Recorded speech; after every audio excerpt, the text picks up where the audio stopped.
देश के प्रधानमंत्री हैं आप, 130 करोड़ जनता के प्रधानमंत्री हैं, कुछ तो मर्यादा रखिए। आप वजीर आजम प्रधानमंत्री रहकर मुजरा कहेंगे, फिर महिलाओं का सम्मान आप कैसे करेंगे मोदी जी, बताइए आप। और देश का प्रधानमंत्री कहता है कि भारत के मुसलमान घुसपैठी हैं। मोदी जी, हम घुसपैठी नहीं है।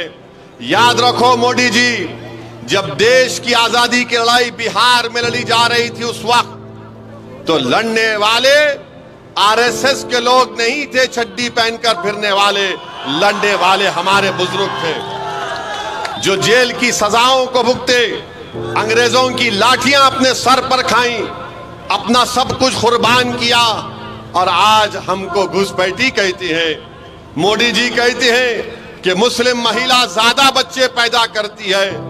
मोदी जी, झूठ है ये। आपकी सरकार का डेटा कहता है कि मुस्लिम महिलाओं का TFR rate, total fertility rate, बहुत ज्यादा, सबसे ज्यादा गिरा है। और देश के प्रधानमंत्री को हम कहना चाह रहे हैं कि आप जब तक जिंदा रहेंगे और जब तक दुनिया रहेगी, आपने जो हमारी बेइज्जती की और ये कहा कि हिंदू बहनों के गले से मंगलसूत्र निकालकर मुसलमानों को दे दिया जाएगा। मोदी जी, अगर इस देश में अगर कोई हिंदू बहनों के मंगलसूत्र की हिफाजत करने के लिए अगर जान के नजराने अगर कोई देता आया और देता रहेगा तो मुसलमान है। हम किसी बहन के गले से उतरा मंगलसूत्र लेने वाले नहीं है।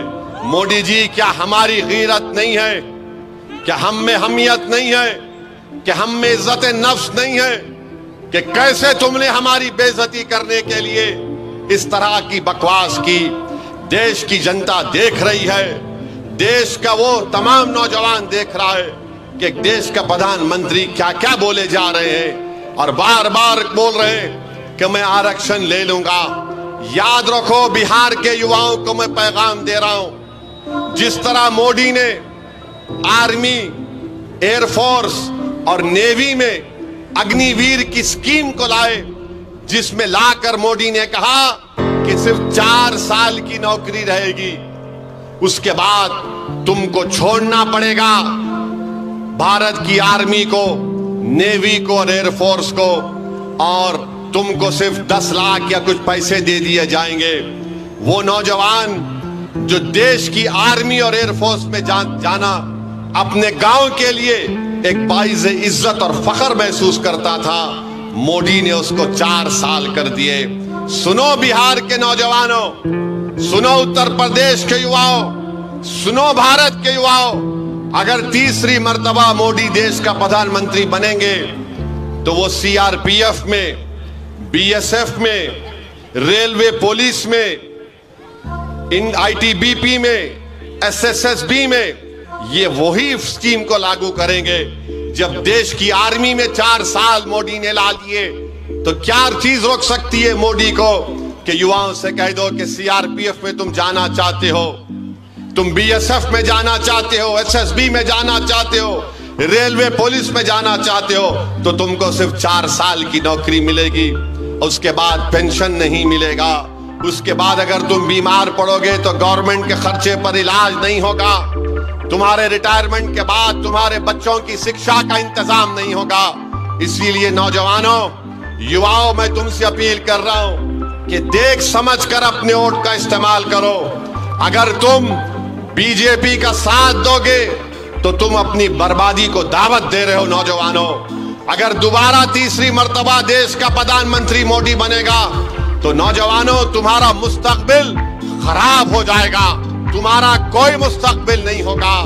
क्या होगा देश में कि मस्जिद और मंदिर के नाम पर लड़ाया जाए, मस्जिद और मंदिर के नाम पर लड़ाया जाए और बीजेपी उस पर अपनी रोटी सेकते रहेगी और सत्ता को हासिल करते रहेगी। इस देश में सबसे बड़ा मुद्दा हिंदू मुसलमान नफरत से ज्यादा बेरोजगारी का है, महंगाई का है। बताओ क्या हो रहा है?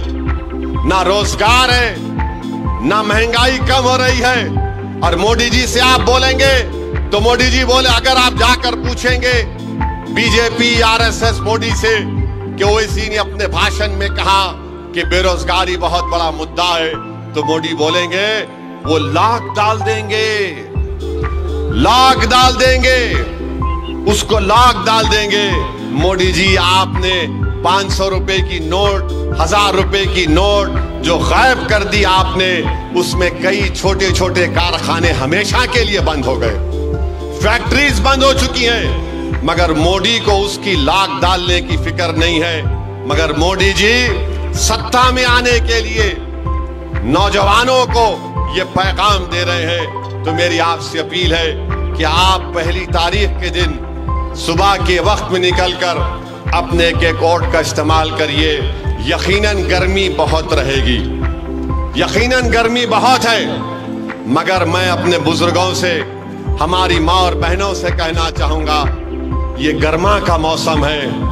1 महीने के अंदर बारिश शुरू हो जाएगी तो गर्मी के मौसम में कमी आएगी। मगर अगर हमारे इस देश में जो गर्मी है वो नफरत की गर्मी कैसे खत्म होगी, बेरोजगारी की गर्मी कैसे खत्म होगी, महंगाई की गर्मी कैसे खत्म होगी। जो हमारे बुजुर्गों की आंख में आंसू हैं, हमारी माएं परेशान है अपने बच्चे और बेटियों के मुस्तकबिल को सोच सोच कर। तो मैं आपको पैगाम यही देने आया हूं कि इस मौसम की गर्मी को मत देखिए। इस देश की नफरत की गर्मी को खत्म करने के लिए हम आपसे अपील कर रहे हैं कि पहली तारीख के दिन आप काराकाट से और बक्सर से हमारे उम्मीदवारों को कामयाब करिए, पतंग छाप पर बटन दबाइए और इंशाअल्लाह ताला पाटलिपुत्रा से भी, क्या नाम है, जनाब फारूक रजा साहब को भी कामयाब करिए। लालू जी, आपने वीडियो बनाया था ना 26 तारीख को, हम कल जा रहे हैं पाटलिपुत्रा को। और लालू जी याद रखिए, हम आपका कर्जा नहीं रखेंगे बाकी इंशाअल्लाह ताला।